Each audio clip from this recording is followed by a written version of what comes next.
Welcome back to the desk here at Alpharetta, Georgia. SPL presented by Curse Voice. And I mean, folks, I just tweeted it out. I am like a kid in a candy store. You can't make this stuff up. Barracuda is back in the building and ready to play. You're like a regular person at a candy store. Everyone loves candy. I actually. What are you talking about? I actually we don't had candy like the other day. We did. We had Nerds ropes. Yeah. They were delicious. I don't like candy. I'll take 2 plates of lasagna and 0 dessert. Lasagna is good, though. I was going to say, I don't believe that. I do double dinner. No dessert. But anyway, oh my God. Barracuda's here, and I am so excited. I'll give you a little behind-the-scenes action. So we're sitting here getting ready for the next set, and Ionic just calls me over. He's like, hey, F-Duck, come here. Barracuda says he's on his way, and just left it. And I pushed him, he fell, and I ran directly to hi-rez Dan, admin and office samurai. And I was like, look, we need to make this happen. Have you ever seen his haircut? He's the office samurai.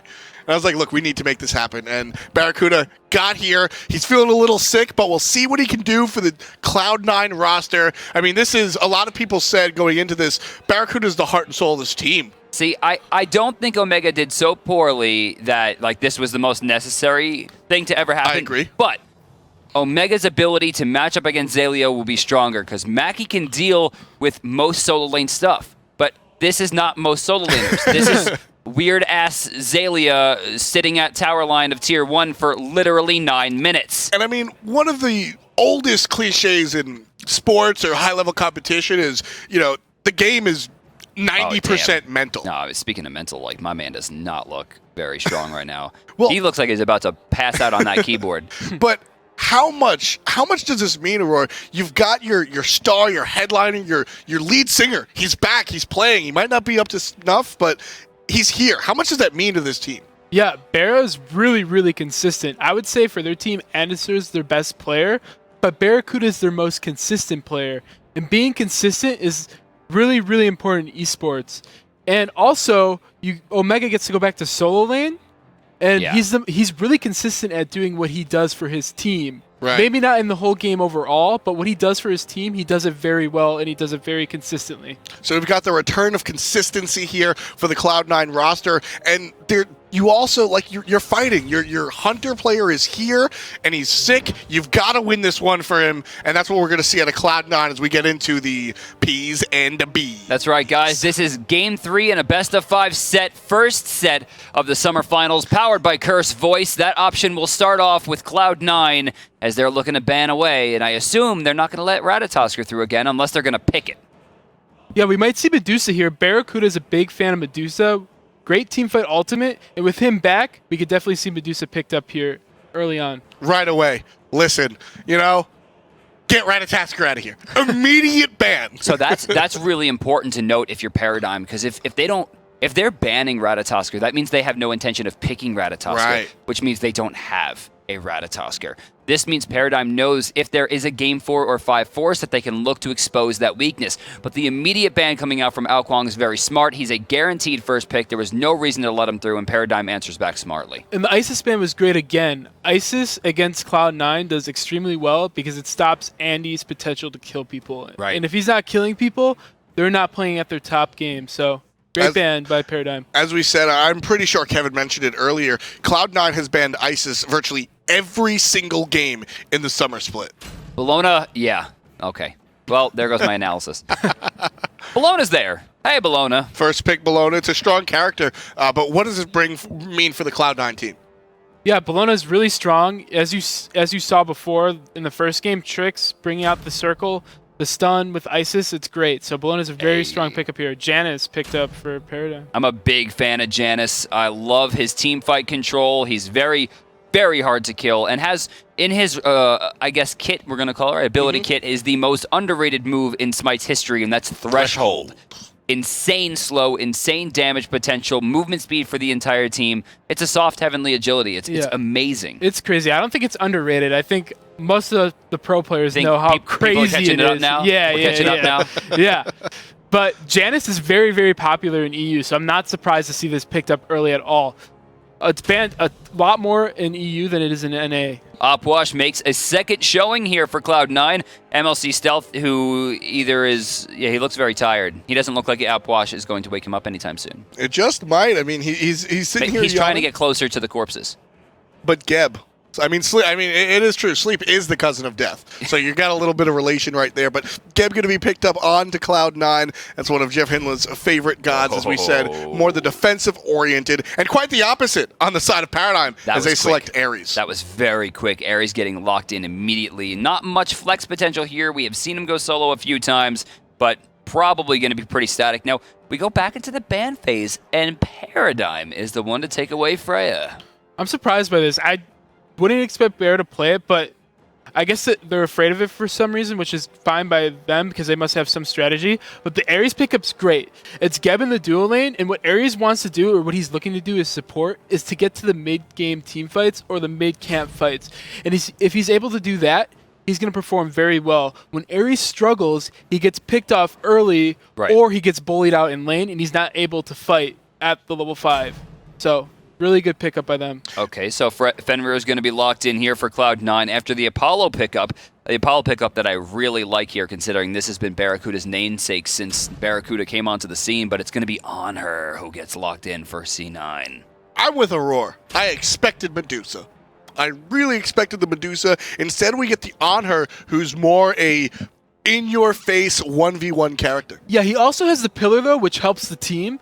And he also pulled this out at Worlds, so this might be his go-to pick for international performances, so that maybe that's why he's going to the Honor. Well, remember, On Her, not only some of the highest early game damage, period, but very much easier to hit the pillar stuns on LAN, given the fact that there's not any ping to hit. That's really important. And also, he's very, very, very strong against Apollo. Right, exactly. Yeah. But Wukong's going to be your final pick here, a character that both Trix Tank and Xaylia can use pretty well, and in my opinion, Wukong a very strong solo laner right now in this current meta. Very, very strong. My heart of hearts really wishes that we're going to see Ares in the solo lane. I mean, it's not going to happen. We're going to see it on Xaylia. It's happened before. For Wukong. And Xaylia is going to take the Sun Wukong into the solo lane. Yeah, I know. But Ares solo has happened before. And if anybody's going to do it in Europe, it's going to be Xaylia. So maybe we can entertain that. One last thing I want to mention before we get into the game itself. Cloud9, Pillar, in-op watch Crips. You're just not moving. You're not going anywhere. So that's going to help out a lot. Not to mention 2 jump stuns. Oh, yeah. And a jump knockback. Their control from the air is ridiculous. Unchained stun with runes. Bologna, Eagles rally, guaranteed stun in a large radius. And then, of course, On Her disperse, knocking back all opponents. We're going to do it here. Game 3, Cloud9 needs 3 straight to keep themselves alive here at the Summer Finals, powered by Cursed Voice. And it looks like Xaylia's going to take Wukong, and no one is happy. As Brandon said, it's match point for Paradigm. If Paradigm takes this game like they've taken the past 2, they'll go ahead on to the next round, sending Cloud9 home. Cloud9 has to win 3, but it's the return of Barracuda. He's on the board, and Omega's back in his natural position. Yeah, this is very doable for Cloud9. They're going to look at it like one game at a time. This is just a best of one, best of one, best of one. If they win all 3 best of ones, they move on to the next round, and that's how they're looking at it, and they just have to play for their lives now. And Barracuda is back, and he's ready to get into some action. I swear, by the way, when he entered the building, I heard some sort of music. He just came in, and he sat right down. People were ushering him in. It was, yes. Sorry. The champ is here. I mean, the literal who champ. is champ? Cloud9 won SWC with this lineup. So we'll see if they can take that back and redo that one more time here in, as Aurora stated, 3 consecutive best of ones. So here we go. The camps have spawned top side. Again, we're going to see Paradigm. If we could jump up to the top here, it's so interesting to see them do this on the right side. They do the back camps and the jungle buff at the same time, using that 80-foot range to give a lot of experience to the mid laner. What's cool about this is they're not really losing too much here. Yeah. Since they're also doing the back camp, everyone on the right side gets to go to lane at level 2, and Lobster's getting an extra point of experience. MLC Stealth and Andy will make their way into the mid lane. Meanwhile, Paradigm sends their jungler into the solo lane. Kivo Fred reprising his role on that jungle Ymir, able to blink and cause so much control for his team, Paradigm. Now, with this Ares pick, do you think this was premeditated, or do you think it's like, oh my god, Barracuda is sick, which means there's a chance he's going to tilt faster, and there's not a single support in the game who's going to tilt you as fast as Ares will? No, I just feel like they had the Ymir, and they saw the picks on the other team, and they felt like Ares would fit in really well because the Gab. Ooh, Chain's coming out. Yeah, he Chain's used coming like out, but 80% of his health for that. Yeah, Chains came out, but don't forget, guys, in Smite, it's 1 minute in. Those minions are going to cause so much damage, and Ares taking it to the face. The most dangerous minions in esports. Yeah, Ares chains don't really do much until level 3. Right. Rank 1 chains barely do any damage. Level 3 Ares power spikes so hard for early levels, it's probably one of the biggest jumps in the game. Yeah, I mean, definitely. I mean, the massive power spike that he gets puts almost every single hunter on blast right then, but there's no way that he can move in now, despite the fact that he has a lot of damage. If he gets hit by those minions, Barracuda, Jeff Hinla has the Geb shield, on top of the fact that he didn't go into Vanguard, he went into like the Watcher's Gift, he's not going to have enough sustainability to live through it. Yeah, him getting poked out there was really bad too because they lost lane pressure in his Ares. If you could keep lane pressure, it's going to be very good for your mid-game fights. Cloud9's playing this very well. They're keeping lane pressure with a Geb, and that's something hard to do, especially against Apollo with his auto-attack steroid that he has. It's just so incredible. I mean, Barracuda, there's a lot of variables going on in this duo lane. Barracuda steps into the game, and all of a sudden, Cloud9 is pushing their opponent onto their tower. Something that we saw the opposite. Funball was pushing with a Freya. So it's incredible to see the return of Barret. Yeah, and consistency. Oh, we got to fight here. Uh-oh, look at this. Lobster stuck in the gist of battle. No, he's not going to get out through space and time. Unfortunately, was not in it. And Cubo Fred going to get rushed down. He has no way to jump out. The wall's going to be good there. Brutalize come out. Brutalize got 5 seconds left. Unchained, though, they don't need it. Fleeting Breath, 1 auto attack. Andy's going to find another, and that's going to be first 2 kills for Cloud9. Looking very strong. Don't forget, though, this is how Game 1 started. Cloud9 got the 2-0, and Paradigm was leading in farm. Not the story this time around. Cloud9 is in the front seat for the first time this series. This rotation dictates Gold Fury. No, okay, they're going to go to mid camps. They see the timer. It looks like they're going to play it safe. Omega doing some decent damage. Barracuda's in trouble. Only level 4. He is guaranteed stuck. That will be a kill. No jump available. And don't forget, Ares Chains is a cripple. They're gone, but the damage from the flames is good. Trix Tank gets the first kill for his team and his duo lane. Yeah, that's a very important kill for the Ares. If they didn't pick that up, Lobby, they would have lost all the mid-camp fights. Now they can at least contest, not these mid-camps, but the next mid-camps with that kill on Ares. Not sure if Lobster actually wound up taking that second creep or not. It looked very close. It was definitely a 50-50 swing. Either way, Cloud9 still standing strong. Losing Barracuda once won't deter them too much, especially with the early game pressure coming out from Andy. But this is the second time that they have basically an entire early game situated comp, right? We got Barracuda on her. You know, Bologna's very, very strong, most notably in the mid-game. Fenrir early to mid-game. Opwash early to mid-game. And then, of course, Geb all the time, ever. All the time. Yeah, they're definitely playing this a lot better. They have a lot more pressure than they did the first game. I feel like the first game they had a pretty good comp to pressure with, but the Purple Pot was a great pickup by the Isis to deter that. Right. But this game, they're playing it very well. They're keeping their pressure, and that's what they need to do if they want to come out on top. So Zalia right here with the Smithy's Hammer trying to match up, and he's actually matching up well against Bologna with the Iqbal. Both have a decent amount of control in their lane, but it's going to be up to Omega to apply those Iqbal stacks and get that power up as fast as possible, whether it's on the Wukong or not. Over in the left lane, Barracuda finally getting a breath of fresh air here as he gets some solo farm, thanks to the fact that we saw Funball go back to the base, getting those dev gloves online very early. And now he's level 6. Well, more important, he's past level 5. One of Onher's greatest boons is the fact that he has CC immunity on that ultimate. Right. Not all hunters do, and sometimes we take that for granted. So next time Ares tries to pull trick, not only will he doesn't have beads yet, but he'll be able to use that ultimate to get out of it. Yeah, going back to pick and bans, the Honor also came out because of the Ares pick. Yep. That's another reason why we see Honor right now, which is good.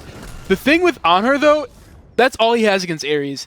Everybody's like, Honor is the perfect counter to Ares. I don't believe so. As an Ares player, I like playing against Honor because if you blink on him and hit the chain, okay, you could ult if you want, but then you have to cancel it and then jump. And if he does that, that's fine. But if he doesn't have his ult up and you chain him, and then 3, he can't knock you back. Speaking of chains here, 3 applied in the mid lane. Cubo Fred right into the shards of ice through space and time. 3-hit combo. Stealth gonna fall, Crypt's gonna empty, and Jeff Hinla gonna be taken down as well. Andy will find 1 in return, but Paradigm with a huge combo, perfect communication, and 2 kills for it. Very important. Funball landed to get the assist. That's gonna help him making the rotation worthwhile. If he had rotated just a hair too late, he would have missed the assist gold and would have made that a wash. Yeah. That kill early on with Ares helped him get in there because he was able to have the pressure to be able to do that. That ultimate was great by Trix, and also great ultimate by Cuvo there.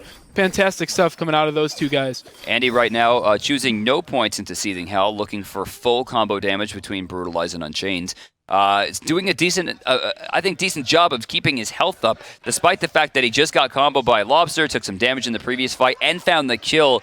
Everyone has eyes on Andy here, really trying to put the team on his back with his 2-0-1 score, a part of 100% of the kills at this stage of the game. I mean, he's doing it. He's doing exactly what they want him to do. That's why you don't see any points in the Seething Hell. He's there to control, provide a little bit of damage with that Brutalize, and then as soon as that falls off, he'll have the guaranteed jump stun out of the 5-rune jump. That's exactly what Anister wants to do. Right here, though, he's outnumbered by these mid camps. This could be a precarious situation for him to jump into. Yeah, he sat there and watched those mid camps for way too long. He's not going to gain too much out of it. Won't lose too much either, considering everything is still down, right? There's nowhere to really rotate. Exactly. He'll get the mid wave, rotate most likely to left side. Yeah, the mid camp secure coming out of Paradigm's team. They have the Ymir Ice Carpet, and they also have the Janus Unstable Vortex, which is really good secure. All they have to do is land those two spells on mids, and they secure them for free. Which they've done repeatedly. Yeah. Their damage control has been amazing, and even Fenrir, who is known to have so much CC and damage potential, is just unable to get anything done. This is the first time Cloud9 have looked comfortable. Sure, they might have lost the last engagement, but for the past 2 games,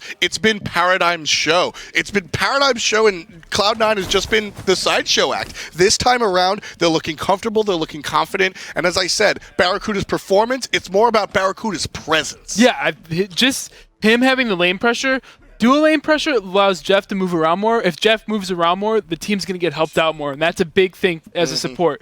If your Hunter has the pressure, it's great. Speaking of which, everyone who managed to do sign up this morning on alphadraft.com, I imagine a lot of you picked Jeff Himla for your support. This might be the comeback potential for you right now. Jeff has 3 games in a row. The fantasy points would spike massively, but right now, Trix looking real strong today. Not only 2 major wins for his team so far, but, I mean, so far, 1-1-2 in lane, it's not a bad score. Yeah, Trix has been playing the best he's played in a LAN in a very long time. Very strong performance on Geb, Bologna, and now Ares. He's showing that his God pool is pretty big. And I mean, Aurora and I were talking off camera in between, I believe, Game 1 and Game 2, and all these guys on Paradigm, they're veterans, they're strong, they're great players, but the key to this team can a lot of the time be Trix tank. When Trix is performing very, very well, the team performs around him. He might not be the superstar, but he's a keystone of this group. Right side Omega really being a bully here, stopping Zalia, but he doesn't have the vision control here. He doesn't realize that he's about to get ganked. He's trying to be a bully, and Zalia is really baiting him out. We're looking for that Invicta. He's going to jump right into the hands of Trix Tank. Trix Tank's going to miss, but he will return it. Shards of Ice, combos, Q, Fred, ready to go. Another kill for Paradigm. 1-2 punch, looking like it's all they do all morning. They're on the goal. This is a smart call. Oh, this is why you don't rotate the solo lane, everybody in my ranked games. We're going to see this. Cloud9 does take the Gold Fury at 9 minutes, 190 gold a person. Through space and time, only hitting Himla. Cataclysm only hitting Funball. They're trying to burn him down. I don't know if they have it. They're still going in. Funball's in the air, looking for a target. Lands directly on Jeff Himla, and he'll go back to the base for another 20 seconds. You know, it's so funny because Apollo ult is seen, majorly as the community for a long time as one of the most, quote, brain-dead ultimates in the game. It is the hardest ability to land completely in Smite, period. He hit every tick of that ultimate. Granted, it was a support, right, who's super slow, and he didn't really have a lot of movement speed, but still, that was incredible. Well, folks, we're hitting the 10-minute mark here in our 3rd game. Paradigm has won 2. The next one will send them on to the next round. But if you're just joining us, 5 kills to 3. This game has largely been about Cloud9. They've got their Star Hunter back. Barracuda didn't play in the first 2. He's here, ready to play in the Summer Finals, powered by Curse Voice.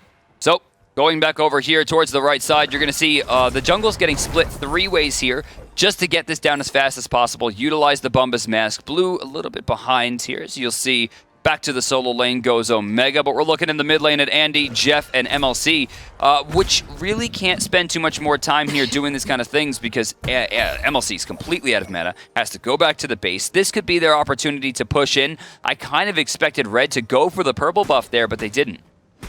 You know, one of the interesting things here is we've seen a lot of different Hunter builds come out, and we haven't touched this at all. We've seen so many different things shuffled with the new meta, no Heartseeker, etc., etc.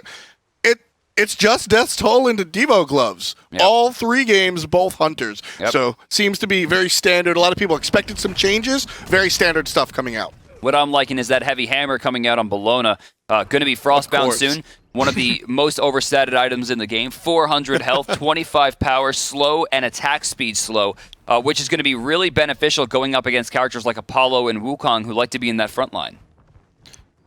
Taking a look here, teams just really waiting for the next opportunity. You've got mid-camps down for a number of minutes right here on both sides of the map. Solo lane still just trying to fight, and right now it's become about the individuals. Trixtank is looking at Barra. He's got chains 1. That's bead so he can jump. Don't forget, that ultimate is still available, and in comes Jeff Hindla, but the rotation from Giannis is live. Oh, Trix guaranteed to get the pull here if he gets it off. Barracuda's trying to burn it down. He is pulled, but is it enough? No, Shards of Ice to follow it up this time. Lobster's going to get picked off as well, and overstating their entire hand.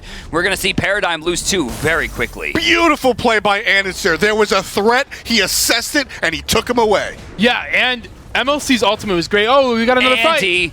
No, I thought he was going to be able to save there. Didn't have the stun this time. Fighting up that decoy, I think he realized a bit too late. Fumball goes down to stealth as well. Now 6-6. Paradigm has a very small gold deficit This game has been a seesaw, back and forth, back and forth. Paradigm wins a fight. Cloud9 wins a fight. Paradigm wins one. Cloud9 takes the last one, and it's far enough in the game that you can get an objective. Oh, Ymir. Barracuda gets the tower. Well, the kill not secured by Cubo. He doesn't have any more damage. You couldn't really follow him up anymore. He had to let him go. And Geb was coming. He probably saw him on a ward. I was going to say, you know, with that rotation over, I don't know if there was any ward coverage. Oh, nice jump over the wall. Andy using those beads very, very well there to get out of that one. Trix has really applied a lot of... Oh, wait, what is this? Trix is just following just enough to... That's getting in the head. He's not going to follow and dive the kill, but he's going to follow Anister just to say, you can't be safe. You have to always be looking over your shoulder. And for an aggressive support like Trixtank, on an aggressive support like Ares, that's exactly what you want. So we're about 13 minutes in. We haven't seen the graphs in a while, Clumsy, if you don't mind. We have pretty much even game here. Slight So gold close. lead for Paradigm, about a 2,000 experience lead for Paradigm. I like this. Neither lead is massive. Yeah, it is an even game, but they have the outwash with a lot of the gold on them and a lot of the kills, which is really good. They have an Ares and a Ymir. They're going to be taking the majority of the outpush ult, and he's going to be easy to combo. So outwash being this strong, I would give the advantage to Cloud9 right now. Yeah, they don't have an initiate, or not a safe one at least. Lobster going to be forced to use his beads as well. That's going to be a level 3 beat, so only 90 seconds. Andy, though, does have Jotun's Wrath online, so a small win for Cloud9. But going back to the outwash, if he does get picked off early in his team fight, his ultimate now disappears when he dies. That's true. And if they're able to pick him off really quick, they can win the fight. That's going to be the key to this game. How fast Outwash dies, or if he stays alive and kills all of Paradigm. So we'll have to find out. Left side, Gold Fury's respawning soon. Major grouping from Paradigm on the Chaos side of the map. You can see them all trying to hover around. They know it's coming up. There it is, 3 chains. Yeah, we're going to look at it. And they're going to pull 2. Are you serious? Huge damage. Andy super low. Is the chains enough? Fire will be. Jeff Hindla out of there as well. So beautiful. Is it enough? They don't take the shot. That's the same alley-oop combo we saw out of Paradigm just 5 minutes ago. The pull into the Ymir ult, just so much damage, overwhelming Cloud9, but they'll only lose 1. Yeah, that was a really good play by Trix. When he got Andy's beads in mid, he was setting up for this play in the mid lane. Ooh, he's going to try to solo gold. Is he serious? This is what Barracuda does a lot. He likes trying to solo Gold Fury. I don't know if he has the damage for this. This is old. There's been changes to the Gold Fury. You now don't get full lifesteal off of it. Barracuda will bring it down very, very low. He will fall back once Paradigm shows up. And they're showing up in spades. Ooh, nice Cubo very low, but there's 4 more members in red ready to take this fight. MLC already low. Barracuda even lower after he gets hit by the So Beautiful. And now Paradigm is the aggressors. Whoa. They are on the front porch of Cloud9, killing Jeff Hindla. Shield, will it be enough? He's got the knock-up, 1 more slap, but here comes Andy out of the side. He'll drag him underneath the tower, and Zelia will fall. Jeff Hindla again with a massive bait. Omega going to find Fun Ball. You can see Lobster super low, might have enough for a portal. He's out of there. It's really just Trixtank versus 5 at this point, and those 5 are going to be looking towards the Gold Fury once again. Just playing against Barracuda, he loves to do that in games. It's the most annoying thing to play against. That was a perfect bait of the Gold Fury by him. He knew he wouldn't take that much damage. He has his Itch of all done, so he's going to be stealing power from the gold. Oh, we got to blink in here. He's got a lot of chains off. Is there anything to follow it up? This should be a few kills. Oh my god, double kill for Cubo Fred. 1 kill right there for Trix. They're not done yet. Trix very low here. Not going to be able to get out. It's up to Cubo Fred. How long until the Disperse hit is available, and he is out of there. Barracuda's going to be safe after running away from the Ymir. Giannis does not have a brake pedal, and MLC Stealth will fall one more time. That's 4 dead on the side of Cloud9 for just the support. Yeah, seeing the change from the old patch to this patch, with Hog not being in the game anymore, they couldn't get the gold and get out. They were able to get engaged on by the Ares and got all pulled into the Ymir ult, and that was just a fantastic combo again by Paradigm. Why can't Cloud9, no matter what the LAN, figure out how to fight Ares? How many times are we going to see someone get pulled into the Shards of Ice before they're like, 3 times this game we already. should probably use our beads or Yeah, well, something. honestly, Trix has been setting these ults up very well. They're perfect. Yeah, that's They're what you want to do as flawless. Ares. Like going back to the middle lane one, he got Andy's beads under the tier 1 tower. 1 minute later, he blinked under their tier 1 and pulled him and knew he was going to get pulled. That is major timer management. Remember, beats generally going to be 90 seconds. If they can get that off, Hinla in a lot of trouble here, very low, and we have a Desert Fury used as well. Yeah, that's big. Having that CC immunity down now with Ares in the game is very dangerous for Bear. Now all he has left is his beats, and they also have the Ymir, so the Ymir could easily force those beats out. Mid lane still major grouping here, 3-on-3 with 2 people in the jungle on the right side for Red. I don't know if they're going to try to aggress here. Andy's going to spot out a little bit of trouble. Maybe trade some damage. There it is. Yeah, just completely pincered, but Fenrir so mobile, able to jump out of there no problem. Barracuda's made the rotation from the left lane. He has already lost his tower. He did get the enemy tower first, but he's able to make that rotation a little more freely now that these structures are gone. So taking a look at Janus here, the build's coming out. Most likely going to be Book of Thoth. A little bit early for Soul Reaver, 15% of someone's health, not going to amount to very much, especially considering the fact that he's not fighting too many very high health players. With that, Book of Thoth likely to be next. Heartward Amulet coming out for Ares. Ymir coming out. It could be Spear. It's possible, although it doesn't have a lot of damage. Nice. More likely going to be either Obsidian Shard or my personal favorite of the bunch, Voidstone. 100% Voidstone here. With the Ares and the Janus, they're going to be doing crazy amounts of damage just off that Voidstone alone, so that's a great pickup by the Ymir. And it's good that Ymir's picking it up, even though Ares has the Aura passive. Ares can't really fit it in his build because he needs to buy the cheaper, tankier items and health items to stay alive in these fights. Well, he's 1,500 gold behind the Ymir. He's like, Ymir, let's just get this online as fast as possible, increase the damage. I would like to see a Pyth as well. Most notably, it can't be picked up by Janus. He's already CDR capped. I would like to see it on Ymir, though, but it's going to be hard considering how much defense he needs to build at this point to stay relevant. Yeah, Ares just finished his Art Ward. That's pretty big right there, so they should look to fight now with the Aura going into their favor.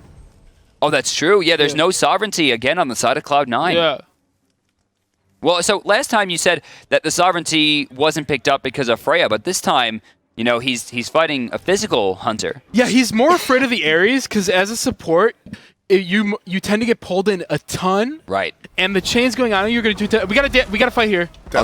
Fun Ball is going to burn beads real quick. Yeah, does not want any part of that and insert. But there's the pull from Trick Tank. It's down. Barracuda didn't get pulled. Jeff Hinla used his ultimate, so no Cataclysm available for Cloud9. And that shell, that might have been a little bit of a waste there because he popped that shell after taking the damage from Janus. With that means completely wasted cooldown. I don't think it was wasted because him popping the shell was like, oh, we can't re-engage now for sure. They were thinking about re-engaging possibly, and right there they didn't because the shell went out. You think they would have went in if that shell didn't pop? Well, they could have. They were probably thinking about it. They're probably like, do you want to go in? Do you want to go in? And then they see the shell. They're like, no, let's not go in. That's probably how their comms were going. Something like that, possibly. But we're 20 minutes in here. Cloud9 with a pretty modest gold advantage, about 1,000 gold, a little bit less now. You see going down to about a 700.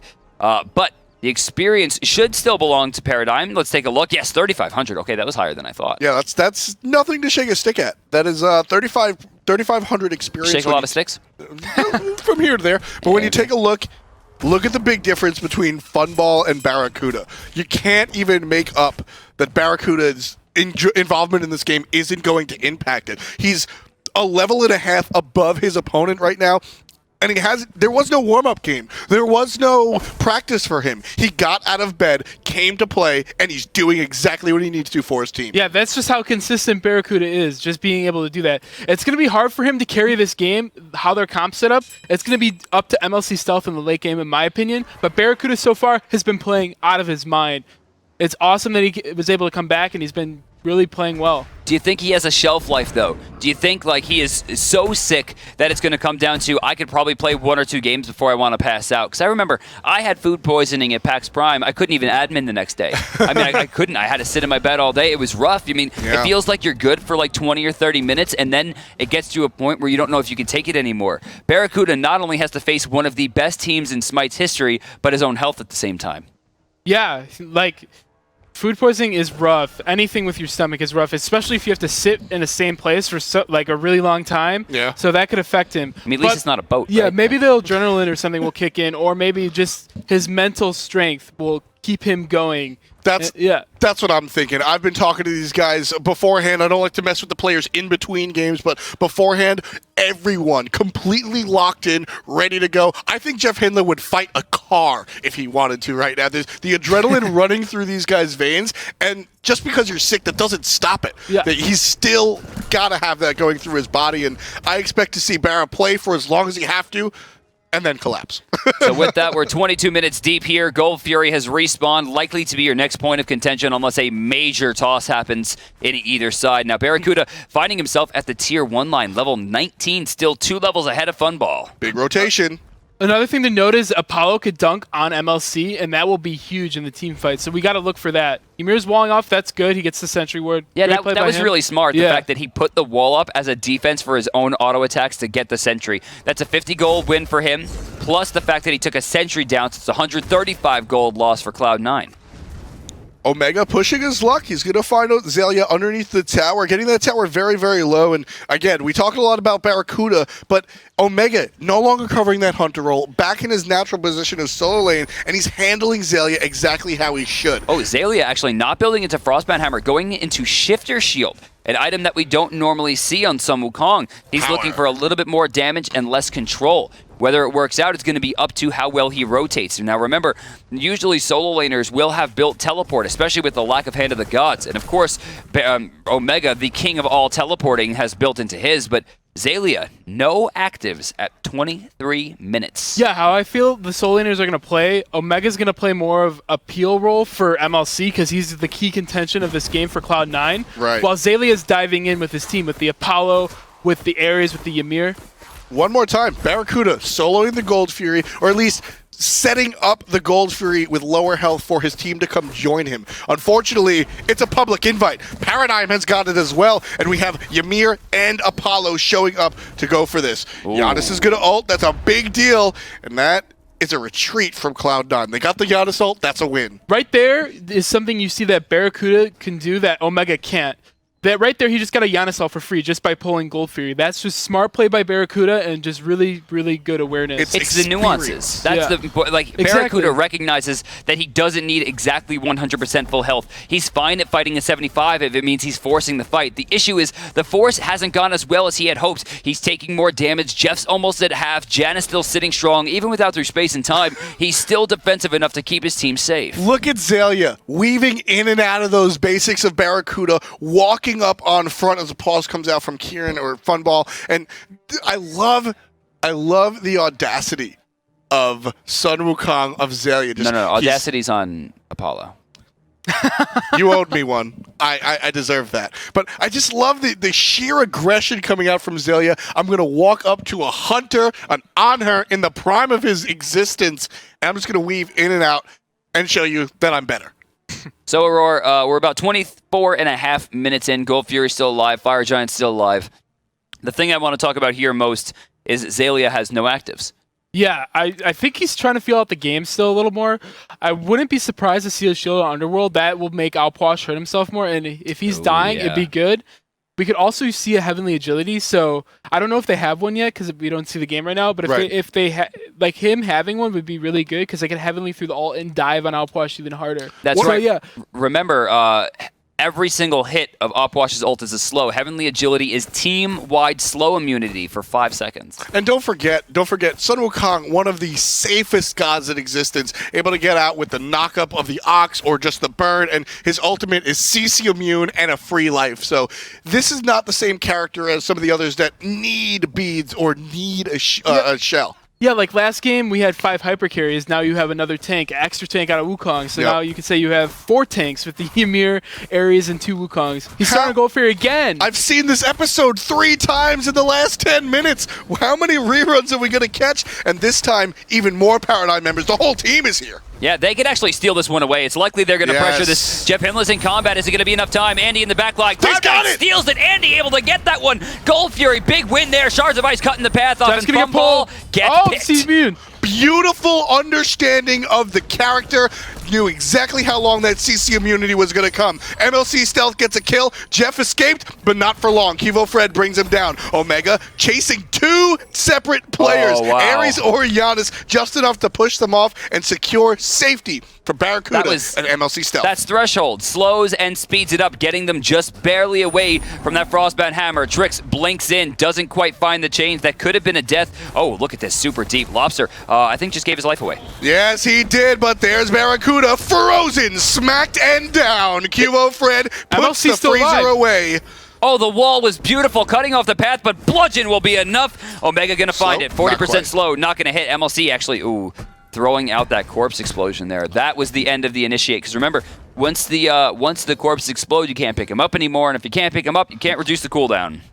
Yeah, Cloud9 was really happy with that fight. Oh yeah. They kept their 2 carries alive in Barracuda and MLC. MLC actually ended up living through the entire fight. Barracuda did go down to the Ymir at the end, which was fine, but them living through the Gold Fairy fight was great. That was lucky.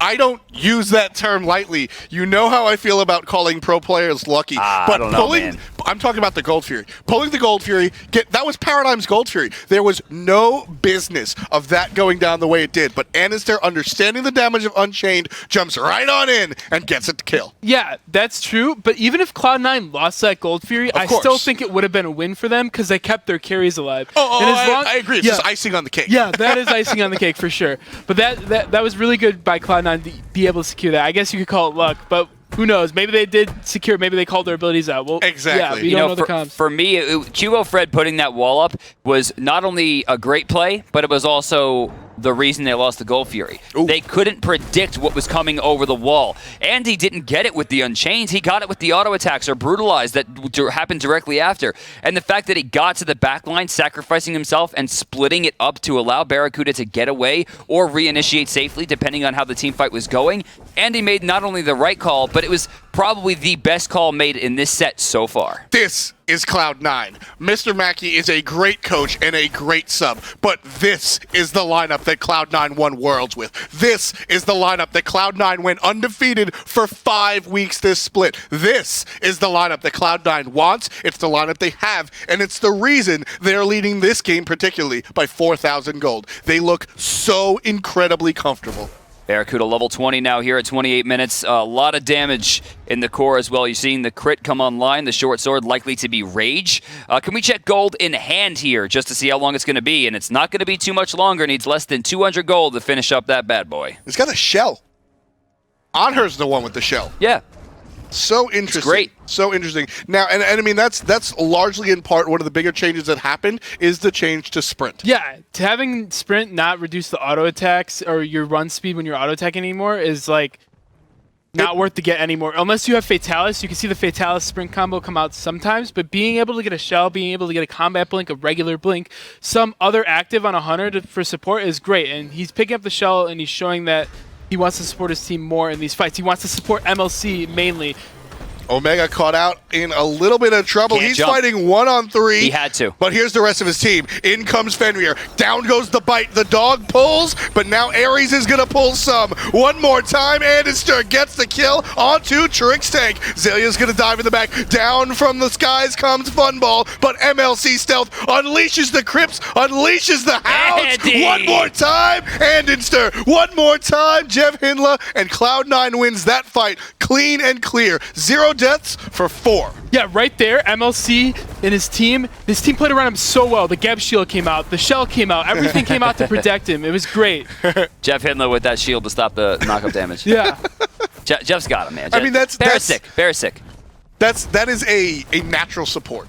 That is a natural support right there. Just Jeff Hindler providing the shield, just a little bit of damage reduction. And because everybody's dead, that Fire Giant is free, which allows the other members of Cloud9 to push up the lanes to make this structure go down even quicker. It's these small things that make this squad what they expect. They know what each player is going to do on their side. Holy golden hand, Bologna 2850, MLC Stealth 2300, Geb with 2K.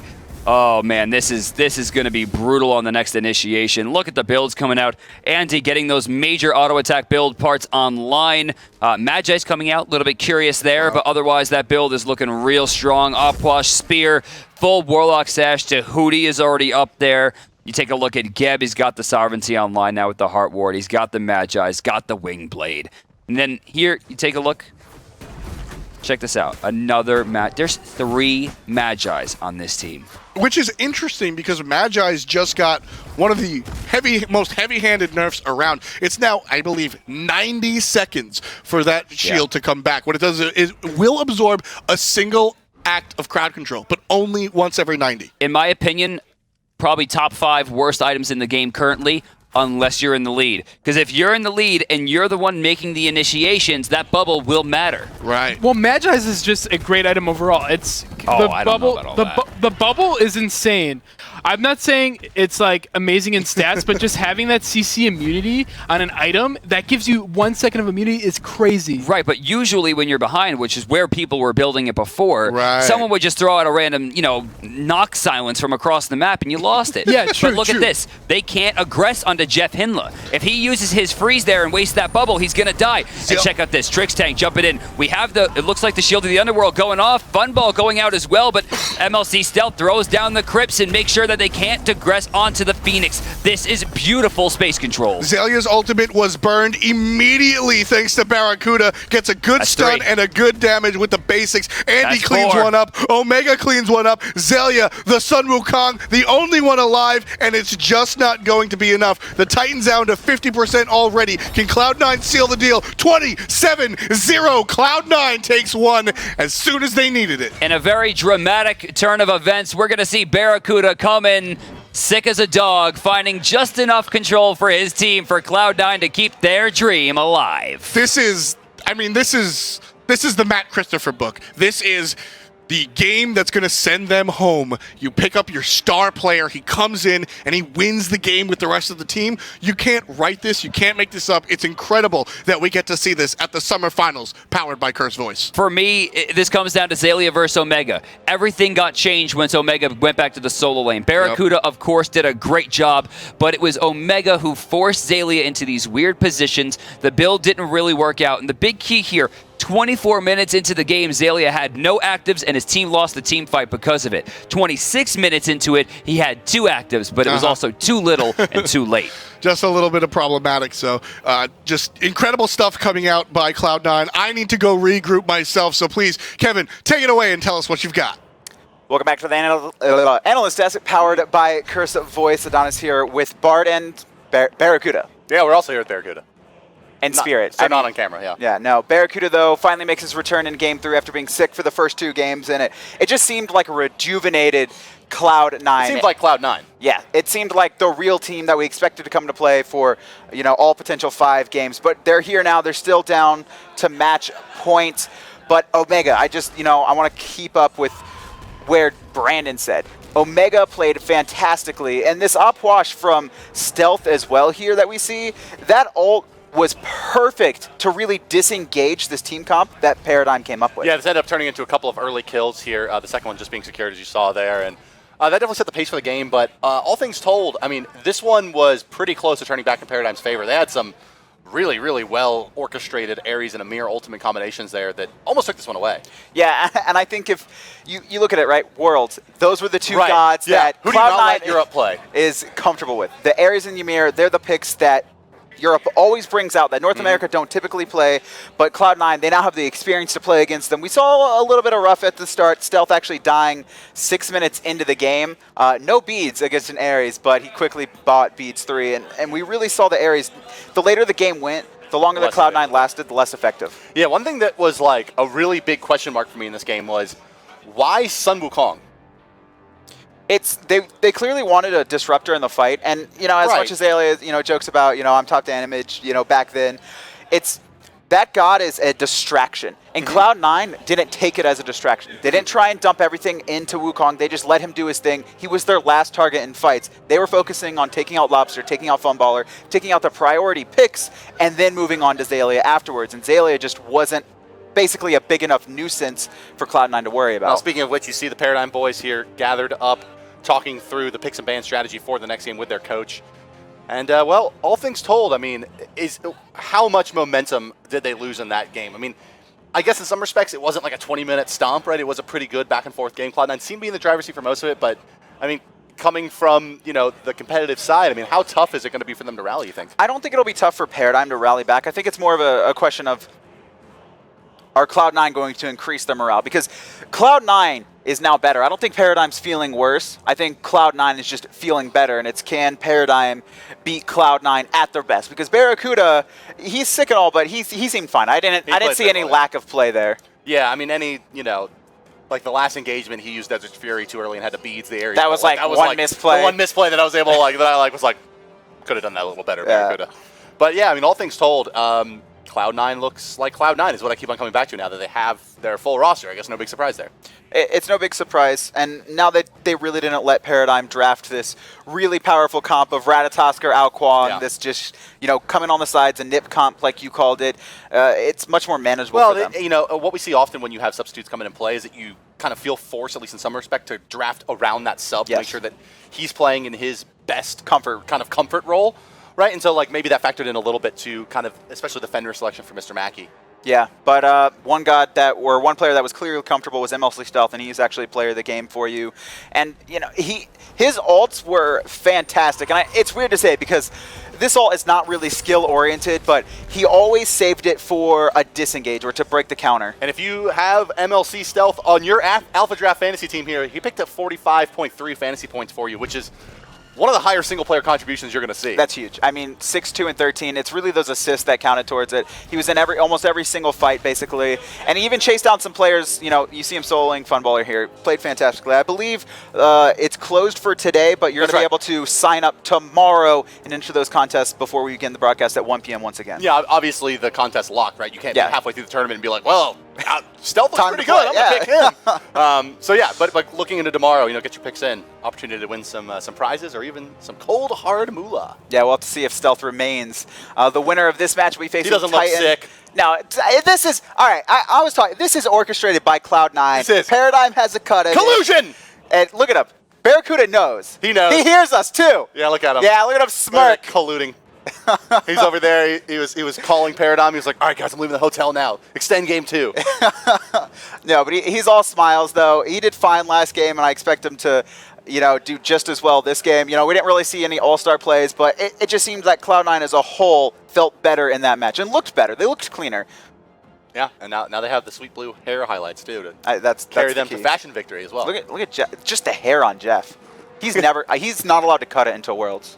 I'm gonna tell him that. Has he cut his hair since last World? I don't think so. I don't think so either. He's just been letting it grow. So if you're just joining us, guys, you're taking a look now at Cloud9, formerly Cognitive Prime, the World Championship team from last season. Now looking to keep their play alive here in the Split 2 finals, as they are once again sitting in an elimination match, 2-1. Yep, they lost the first 2. Barracuda out, guys. We're just waiting for Game 4 to get underway. This is a best of 5. The winner of this will go to face Titan, and then later on we have Team Solomid facing Fnatic in the best of 5 matchup after that, and that's going to be pretty exciting. That'll be me and Hindu Man on the call. We'll also be joined by Aurora, who has been our pro player insight so far. Really good. He's been doing a very good job. Very good opportunity to talk a little bit more about some of the staff you don't see. Up on the stage, you'll see hi-rez APC, hi-rez Dan, and old Cooper Steven Cooper, who you may know from Woggle fame. Oh, Woggle Cooper. Woggle Cooper. That's a throwback. Yeah. That was the first league that Smite very ever had. first league tournament, and exploded in It exploded. hilarious fashion, and Cooper will never live it down. But that's our admin staff that you guys may see about today. And, of course, on the backside, we have Pecky's Brad, Nick, Clumsy, Zayden's here as well, helping us in production. Yeah, you can see on camera there. It's old APC helping the boys get it all together. Yep, so Game 4 is about to get underway. We're just going to wait for the players to get their final games ready. So going into this 4th game here, taking a look at the picks and bans, though, what's your idea? What do you think Cloud9's going to focus on? Well, I think that the pick that's most liable to maybe make it through now is the ISIS, I would say. Okay. She's been the one that's been banned out so consistently. Yes, especially after Game 1. After Game 1, so now will we see her come back? That's my main question. I think Cloud9's done with it. I think they tried it. Every time they try it, they took it away from AFK, didn't work out. They gave it to Paradigm, didn't work out. I think ISIS is going to be banned. I want to see Lobster play Agni. It's going to be interesting, though. Maybe a throwback. But that's going to be it for us guys here at the Analyst Desk. Casters, take it away for Game 4.